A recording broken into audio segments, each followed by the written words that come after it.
You are here means you've already heard of MCP. Now let's take it to the next level. So what we'll be doing here is we'll understand MCP with a developer's viewpoint. We'll try to write our own MCP, use it in a client, and then see real life use cases which we can utilize it for, right? So if you go to the standard documentation page of MCP, you would see something like this. The image itself is not self-explanatory of what MCP can do. And that is why I would like to have my own interpretation or explanation of MCP with a diagram like this.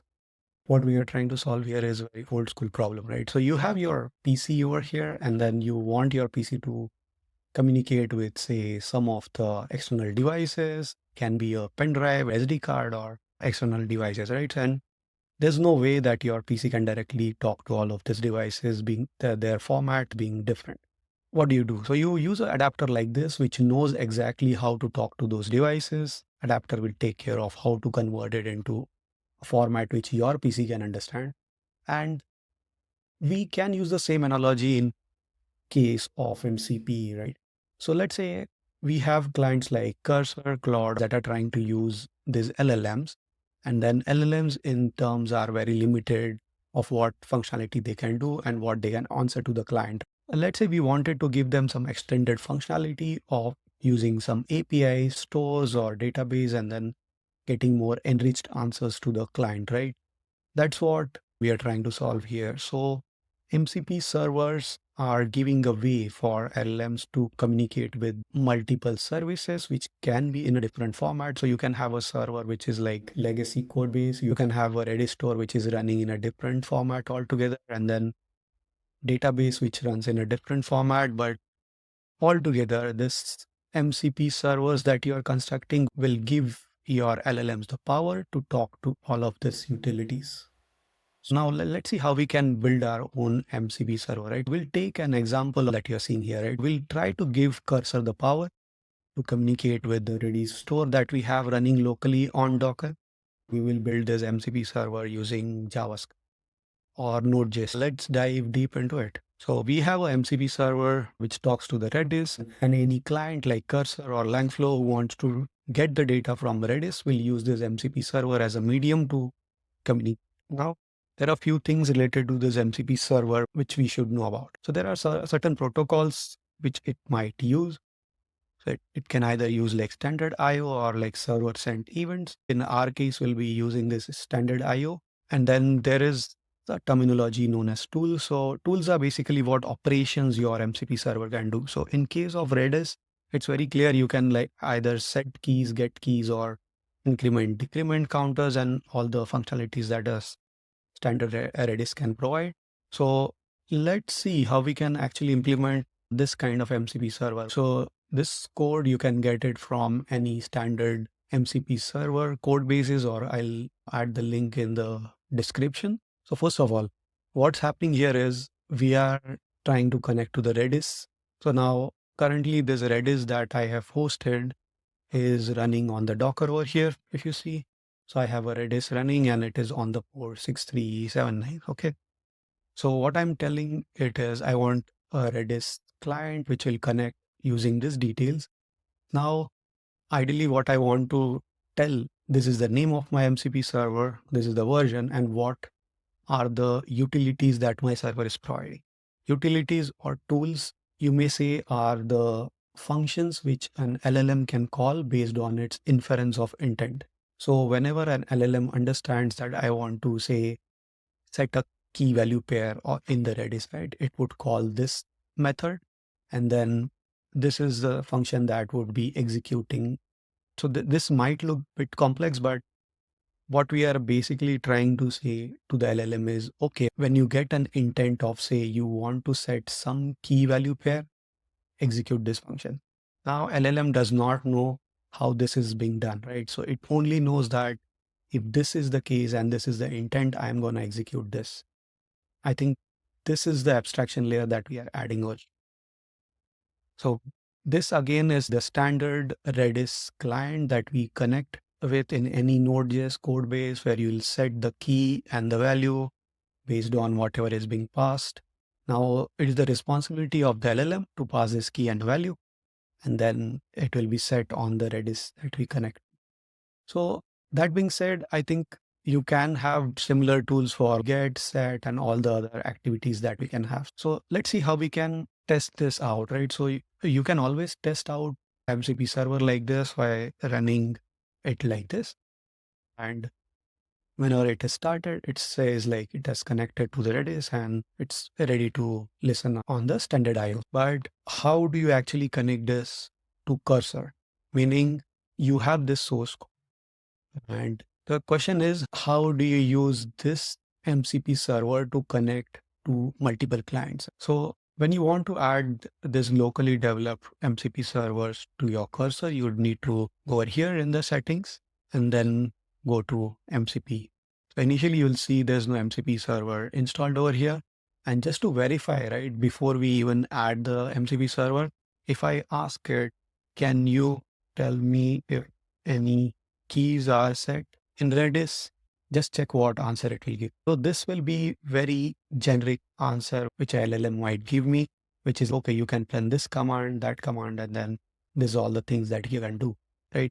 But once we are able to add this Redis MCP server, it should be actually be able to allow us to connect to this Redis and then query the keys and set keys on this specific Redis instance. So let's try to add this server, right? We've already tested it using this command, but now cursor has to get this command executed. So this is how we do it, right? Go here. The name is anything you can give to your server for identification, but the command is more important here. So the command that we would be giving here is this. I want to execute node, and then this is the path of my program, which is my server.js, and we click on add. After you add, you'll see a green icon over here, which means it is enabled. Now you can see all the commands that we have added, and then this is the interesting part, which is getting auto-fetched. So you see in the server, we have already defined all of these tools, like the activities or the actions that MCP server can take, right? And these are exactly ones which are showing up over here. So basically, if I am cursor, I would know there are functions available to me. I have to understand the intent of what this function can do and then execute this function.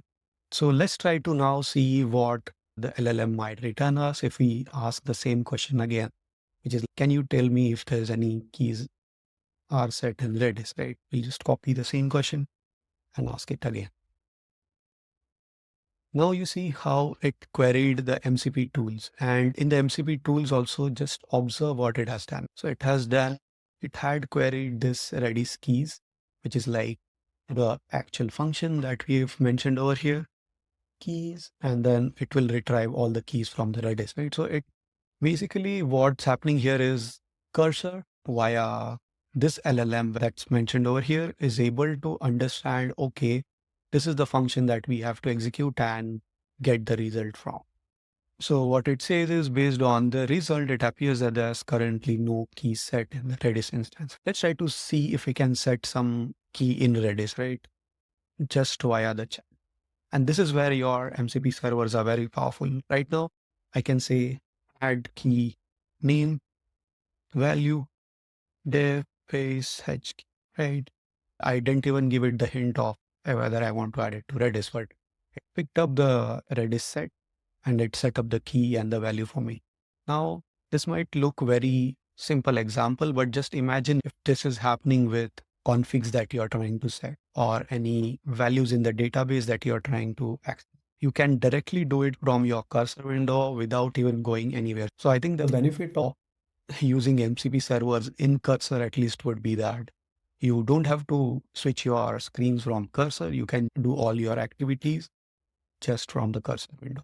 So now that we have done this, let's try to see if we can also have one more client hit this MCP server and get the data from Redis. So here we'll be doing something interesting. We'll try to use Langflow over here and try to connect to this MCP server. So if you don't know about Langflow, is like a visual framework for constructing your multi-agents, right?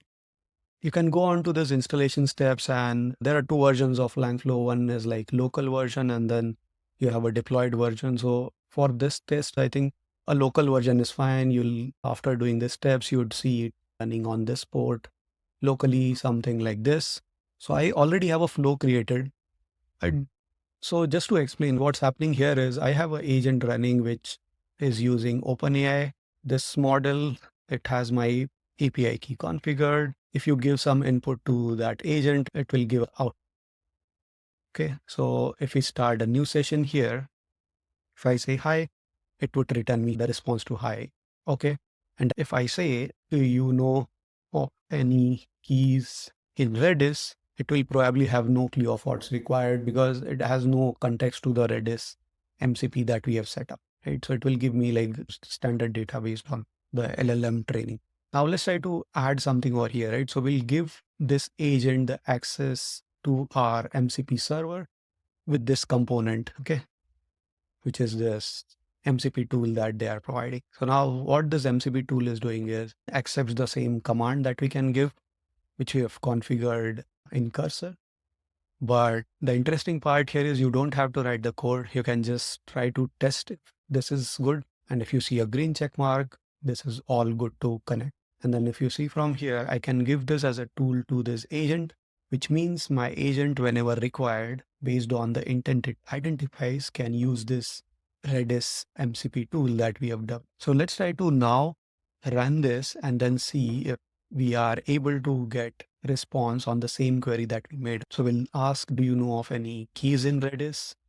And it should actually hit the MCP to get the Redis keys. And as you see, it says there is a key named name. So I can say get value for key name from Redis, and it should be intelligent enough to get this value from the Redis that we have set via cursor. So basically you got the gist of it, of what's happening over here, right? So now this is one tool which I can have, but there are multiple other agents which I can have connecting to multiple MCP servers and provide this agent with multiple capabilities. So what's happening here is clients can not only have access to a MCP server, which is connecting to Redis, but it can also connect to multiple other MCP servers where it can get data from Sopabase, or it can get it from PostgreSQL, or it can get it from Google Drive and any other tools that they want. The client side, it can also be a website which is having a MCP client connected and then connect to the same server. But the basics remain same, and we are able to actually use the MCP server that we developed to talk to the clients and get the LLM extended knowledge. In terms of real-time use cases that we can think of where this can be used, right? So let's say you are a developer, you use Cursor daily and you want most of your routine activities, which is okay, which are the Git repositories I am connected to. I want to get some project, create some project. If there's some deployment I want to do on my Vercel deployment server, right?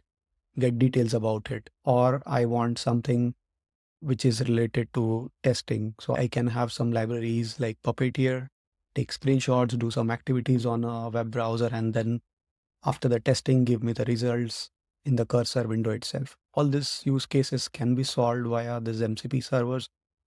There's a directory which these guys have created where you can see there are multiple MCP servers available. And as I said, if I am able to integrate this MCP server, which provides Vercel access, I could basically be able to deploy my code, check if everything is correct, and all the activities that I can do by going on Vercel can be done via this MCP server. I definitely don't have to get out of my cursor window. I can just do it from there. And this can be a real-time use case where a developer basically has connected all of his workflows to the cursor and he never goes on to the browser window.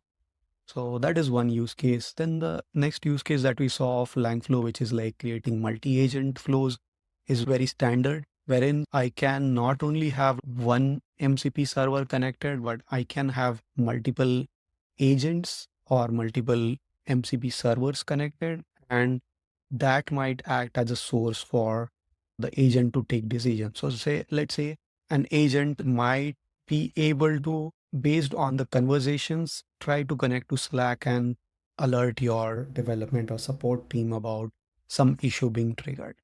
It can also be a case where details from the chat could be stored to your Google Drive, right? So all these flows can be very well developed via the MCP servers.